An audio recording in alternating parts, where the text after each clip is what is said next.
সারা বাংলাদেশের মানুষ জানতে চায় ফাহমিদুল কেন সৌদির থেকে ইতালি চলে গেল, বাংলাদেশে কেন আসে নাই।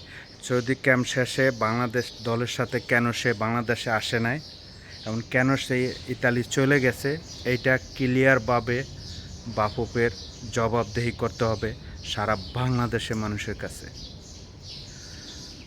যদি না হয় তাহলে বাংলাদেশের ফুটবল প্রেমিক মাঠে নামবে।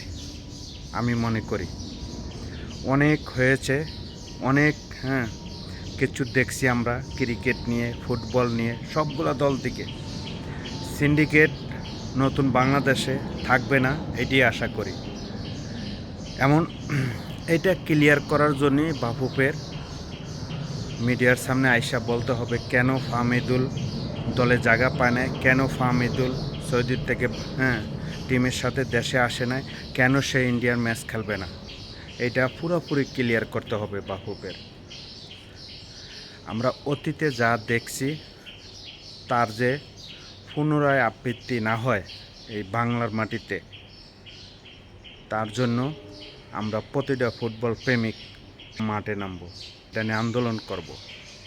কেন কেন সে যদি তার ইচ্ছা না হয় খেলতে, সে কিন্তু এখানে সৌদি ক্যাম্পে যোগ দিত না। এমন প্রস্তুতি ম্যাচ খেলছে, হ্যাটট্রিক করছে, তারপরও সে